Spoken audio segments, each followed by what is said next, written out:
Welcome to English Podcast Studio, where we make learning fun. Absolutely. Let's dive into today's topic with some great insight. Hey everyone, and welcome here. I'm Sophia. And I'm Alex. Today's episode, it's one of those that will flip the way you think about speaking English, literally. You know that moment when you're trying to speak and your brain just freezes? As if it's buffering. You know what you want to say, but somehow your mouth can't catch up. Yeah, like the thought's right there, but it has to take a detour. It travels through another language first. Exactly, and that tiny detour is what kills fluency. So today, we're going to help you stop translating in your head and start thinking in English, naturally. Because here's the truth. You don't speak slowly because you're not smart. You speak slowly because your brain is busy translating, word by word, idea by idea, instead of thinking directly in English. And by the end of this episode, we're going to show you how to train your brain to skip that translation step completely. You'll not only speak faster, you'll feel more confident, more natural, and more like a native speaker. So let's start with the basics. Why do we even translate in our heads in the first place? Well, it's simple neuroscience, right? Our brains are pattern machines. When you first learned English, you didn't actually learn thoughts in English. You learned words that matched your native language. Exactly. You built an invisible bridge between your native word and the English equivalent. So when you hear apple, your brain first visualizes the word in your native language, then it links to apple. And at the start, that's totally fine. It's how everyone learns. But the problem is, many learners never remove that bridge. They keep walking back and forth between two languages, even years later. And that bridge becomes a bottleneck. It slows everything down. Thoughts, emotions, reactions, all trapped behind that invisible wall of translation. Here's the interesting part, though. Your brain can think directly in any language. It just needs enough experience and emotional connection in that language to do so. Exactly. Think about how you feel emotions, like love or anger. You don't need to translate those, right? You just feel them. The goal is to make English work the same way, automatic, emotional, instinctive. Let's talk about what actually happens in the brain when you start learning to think in English. Perfect. Think of the brain as a network of roads. When you start learning English, there's no direct highway for English thoughts yet, just small dirt paths connected through your native language. And every time you practice speaking, listening, or reading English, you're paving those roads. You're building smoother, faster neural pathways. Exactly. Eventually, your brain starts recognizing patterns directly in English, grammar, tone, emotion, rhythm, without needing to translate. That's the moment fluency begins. So, in a way, thinking in English isn't a skill. It's a neurological shift. You're literally rewiring your brain. And here's the best part. You can train your brain to do this deliberately. It's not magic, it's method. That's what we're going to teach you today. The exact mental exercises that help your brain make that switch. Let's start with something simple but powerful. A mental exercise I call the English lens. I love this one. It's simple. For 15 minutes a day, you view the world through English. You describe what you see, what you feel, what you think, but only in English. So if you're walking down the street, instead of thinking, the sun is bright in your native language, and then translating it, you just say it in English directly in your mind. The sun is bright today. It feels warm on my skin. Exactly. Don't worry about mistakes or grammar. Just focus on describing your world in English. You're not learning words. You're connecting thoughts to the language itself. That's such a key shift, because the moment you stop caring about being perfect, your brain finally starts to relax, and that's when it learns fastest. Yes, perfection is a fluency killer. Fluency isn't about saying everything correctly. It's about saying it comfortably. That's worth repeating. Fluency is comfort, not correctness. Now, let's move to the next step, building your inner voice in English. Oh, that's a big one, because everyone has an inner monologue, right? That constant voice in your head narrating your life. Right. But most learners keep that inner monologue in their native language. So even when they speak English, they're pulling from the wrong source. So what's the fix? You start replacing your inner dialogue. Every time you catch yourself thinking in your native language, gently switch it. Say it again in English. Can you give an example? Sure. Let's say you're about to eat. You think, I'm hungry. That's English. Perfect. But if you think that thought in another language, pause for a second and restate it in English. I'm hungry. I want something spicy. Maybe pasta tonight. It sounds small, but it's actually massive because each of those moments is brain training. You're teaching your mind to default to English. Exactly. And once your inner thoughts become English, speaking fluently becomes natural. All right, Alex. Earlier you mentioned that there are 7 habits that can rewire your brain to start thinking in English. I'm really curious about that. Let's go through them one by one. Absolutely. These are not quick hacks, they're mindset habits. Each of them helps your brain connect English directly to your thoughts, instead of looping to translation. We touched on this a bit before, but it's the foundation of all fluency. You simply narrate what's happening around you, in English, in real time. Like a personal documentary voiceover? Exactly, you're the narrator of your own life. When you wake up, I'm opening the window. The air feels cool. I should make coffee. When you commute, there's traffic again. I wonder why everyone leaves at the same time. That's fine. You're not studying English anymore. You're living it. Exactly. The more you narrate, the more English becomes your instinctive language for observation. This one's about connecting images to words, right? Yes, every time you learn a new English word, don't link it to your native translation. Link it to a picture or sensation. If you learn the word storm, visualize the sky darkening. Hear the thunder. Feel the rain. So your brain connects meaning directly to experience instead of translation. Exactly. That's how kids learn. Not by memorizing, but by association. Now this one sounds deep. What does it mean to feel in English? It's all about emotional vocabulary. When something happens, you're angry, happy, or nervous, try expressing that emotion in English, even in your mind. So instead of just feeling something, you label it in English. Right. You say to yourself, I'm anxious, or I feel proud, or I'm confused. And that's not just language practice, that's emotional awareness in English. It's like emotional fluency, learning to express your feelings, not just facts. Exactly. Once your emotions speak English, your mouth will follow easily. This one scares a lot of people. I know, everyone loves subtitles. But here's the truth. Subtitles keep your brain lazy. They trick you into reading instead of listening. So we should just remove them. Yes, but do it gradually. Start with movies or shows you already know. Your brain will begin linking sound directly to meaning. No reading, no translation. I've noticed that when I watch without subtitles, my ears start picking up small details. Accents, tone, rhythm. Exactly. That's called auditory intuition. You're teaching your brain to understand English as sound, not text.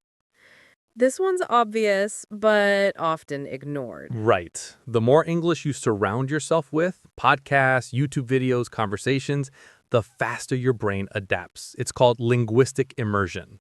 You basically create an English environment, even if you live in a non-English speaking country. So no matter where you live, your environment can be bilingual, at least in your ears. Exactly. You can't expect your brain to think in English if it only hears it for 1 hour a week. Now this sounds opposite to what most people want. Everyone wants to speak faster, not slower. True, but slowing down your thought process actually improves fluency. When you pause before speaking, you give your brain time to organize ideas directly in English, not translate them. So instead of rushing, we breathe. We form the sentence naturally. Exactly, because fluency isn't just speed, it's clarity. Slow thinking creates clear, confident speech. The classic one, confidence. Yes, and it's everything. Fear activates your analytical brain, the part that overthinks and translates. Confidence activates your instinctive brain, the part that flows naturally. So when we're scared, we fall back into translation because it feels safer. Exactly. But when you let go of fear, when you allow mistakes, your brain finally lets go of control. And that's when English starts to sound like you. I love that. Fluency is freedom, not perfection. Exactly. You know, Alex, I remember this student from our community named Emily. She'd been learning English for almost 10 years. Her grammar was perfect, but she still froze in every conversation. Ah, the classic silent expert. Exactly. During our first session, I asked her to describe her morning routine, and she said, "Just a second," and started whispering to herself in her native language. Oh, wow, she was literally translating live. Yes, I told her, "Emily, from now on, I want you to talk to yourself in English every morning. Describe everything you do." At first, she struggled, but within 2 weeks, she noticed something wild. She was replying faster in real conversations. That's it. That's how fluency builds invisible progress that suddenly appears out of nowhere. Exactly. And here's what she said that I'll never forget. She said, "I didn't become fluent. I just stopped caring about sounding perfect, and suddenly I sounded fluent." That's powerful. Here's another story. One of my students, Ryan, moved to Canada but kept speaking with hesitation. He told me, "I understand everything, but I can't express myself naturally." Classic translation block again. Yes, so I gave him a challenge. No reading or writing in his native language for 30 days. All news, entertainment, and communication in English only. That's intense. It was. But after 30 days, he said, "It feels like my brain switched languages." He wasn't translating anymore. He was living in English. That's what immersion does. It forces your brain to adapt. Exactly. You can't learn swimming by watching tutorials. You have to get in the water. So many learners ask us, how do I stop overthinking when I speak? That's the heart of today's topic, the mental block behind translation. Exactly. Overthinking happens because your brain's afraid to make mistakes. It's trying to control every sentence. Grammar, vocabulary, pronunciation, all at once. And that's exhausting. Right. So here's what you do. You reprogram your brain to focus on connection, not perfection. When you talk to someone, think, "I'm here to connect, not to perform." That's beautiful. Because when you remove pressure, your real voice finally shows up. Exactly. When you stop judging your English, your brain stops translating because it no longer needs to hide behind correctness. That's deep. So the real key isn't vocabulary, it's vulnerability. Yes, you must allow yourself to be imperfect because perfection blocks progress, but vulnerability builds fluency. Let's wrap up today with some advanced mind training techniques for thinking in English. Perfect. Here are 3 bonus exercises that fluent speakers often do without realizing. When you're in a public place, like a park, cafe, or subway, observe people and narrate in English what they might be thinking or doing. You're building empathy through English. That's actually fun. You're not just practicing language, you're practicing imagination. Exactly. The goal is to connect English with curiosity, not anxiety. This one's fascinating. It's about replaying emotional moments in English. Right. Think back to a powerful memory, a heartbreak, a proud moment, a loss, and describe it to yourself in English. This rewires your emotional vocabulary directly into the language. So you're teaching your brain to feel in English. Exactly. And throughout your day, commit to one rule. Each thought belongs to one language only. If you start a thought in English, finish it in English. No switching midway. That's discipline, mental focus training. Yes, it helps your brain build clean, uninterrupted pathways between ideas and English words. You know, Alex, the more we talk about this, the more I realize thinking in English isn't about language. It's about identity. Exactly. When you think in English, you're not just using new words, you're becoming a slightly different version of yourself.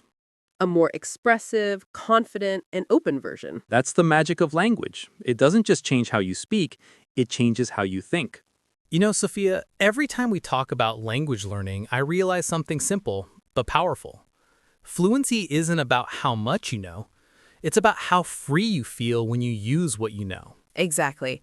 I think that's what stops most learners. They know enough, but they're chained by fear. Fear of mistakes, fear of judgment, fear of not being perfect. And that fear makes the brain panic. When your brain panics, it looks for control. And the easiest form of control? Translation. It's like your brain says, wait, let's double check this in our native language before we speak. Yeah, and that's when your natural rhythm breaks. You lose your flow. You stop sounding like you. Because your words are no longer coming from emotion, they're coming from calculation. Letting go, that's hard, isn't it? Humans love control, especially perfectionists. When you start speaking English and make a tiny mistake, you feel it in your stomach, like, oh no, I messed up. But that moment is the moment your real growth begins. Absolutely. See, when a baby learns their first language, they're not afraid of mistakes. They just babble, play, and imitate. And that's what we've forgotten as adults, how to play with language. Right. Learning English, or any language, isn't an exam. It's not a performance. It's a playground. And on this playground, you're allowed to fall, laugh, mispronounce, and get back up again. I remember one student. She was so terrified to speak English because she thought her accent was too local. One day, she gave up trying to sound like someone else and just spoke like herself. And that's when her English suddenly became beautiful. Not because it was perfect, but because it was real. That's powerful. Because perfection doesn't connect people. Authenticity does. Let's share some stories, Alex. There was this guy named Daniel, a Spanish speaker learning English for 5 years. Every time he spoke, he paused after every sentence. Why? Because he was translating word by word in his head. Yeah, I remember you told me about him. He said it took him 3 seconds to respond to a simple, "How are you?" Then one day, his teacher made him shadow English podcasts daily, repeating phrases instantly without thinking. At first, he felt lost. But after a few weeks, something magical happened. His responses started becoming automatic, natural. He stopped thinking about grammar and started focusing on meaning. That's when he realized fluency wasn't something he needed to build, it was something he needed to unblock. That's such a great way to put it. You don't build fluency, you unblock it. Your brain already knows what to say. You just have to stop interrupting it with translations. Exactly. And then there's another story, a woman named Priya. She was an engineer who had to lead meetings in English. Her issue wasn't vocabulary, it was trust. She didn't trust her brain to find the right words fast enough. So what did she do? She started journaling daily, but in English. Just 5 minutes every morning. No editing, no translating, just free writing whatever came to mind. Within a month, she said something incredible. She said, I started thinking in English without noticing it. That's the magic of consistent micro-practice. 5 minutes of genuine thought in English every day can be 5 hours of grammar study. Let's geek out a bit, shall we? Why does this thinking in English thing even work neurologically? Oh, I love this part. So inside your brain, there's something called the language loop. It connects your auditory cortex, motor cortex, and Broca's area. When you learn a second language, your brain creates a separate neural network for it. But at first, it keeps referencing your first language network. That's translation. It's basically your brain using the wrong route for efficiency. Exactly. But the more you use English directly, by speaking, listening, and reading without translating, the stronger the English network becomes. Eventually, your brain stops needing to reference the first one at all. So the key is immersion, not just studying English, but living in it. Right. That's why bilinguals can switch languages effortlessly. Their brains have learned to separate systems. If you train English the same way, through real exposure and emotion, you'll reach that level too. Alex, I believe the moment someone starts feeling in English, not just thinking, that's when fluency is born. Couldn't agree more. Language is emotion and sound. When you say, I miss you or I'm proud of you, those words carry emotional energy. If you attach your emotions to your native language only, English will always feel foreign. Exactly. That's why watching English movies helps. Not because of vocabulary, but because you feel through English characters. You laugh, you cry, you empathize in English. That emotional bond tells your brain, this language matters to me. Yes. And once it matters emotionally, your brain prioritizes it automatically. That's why emotional learning sticks 10 times stronger than logical memorization. So, if you want to think in English, start feeling in English. Cry in English, laugh in English, write your pain and joy in English. Let it be part of who you are, not something you're trying to achieve. All right, let's get practical for a moment. Sophia, how can someone actually train themselves to stop translating in their head day by day? I'd say start small and stay consistent. Here's a 5-step daily routine. Step 1, shadow one native English podcast for 5 minutes daily. Repeat every line instantly. No pause, no thinking. Step 2, journal in English, no dictionary allowed. Write what you can, not what you can't. Step 3, describe your surroundings in English for 2 minutes a day. The sky's cloudy today. I'm sitting near my desk. My coffee smells nice. Step 4, watch short English scenes with subtitles once, then again without subtitles. Step 5, end your day by thinking in English. Reflect, what did I learn today? Don't translate, just think. That's brilliant. It's like mental gym training. You're training your reflexes, not memorizing rules. Exactly. The goal isn't accuracy, it's flow. Once you achieve flow, accuracy follows naturally. We should talk about the elephant in the room, the fear of being judged for speaking English imperfectly. Oh, yes, that fear kills more dreams than any grammar rule ever did.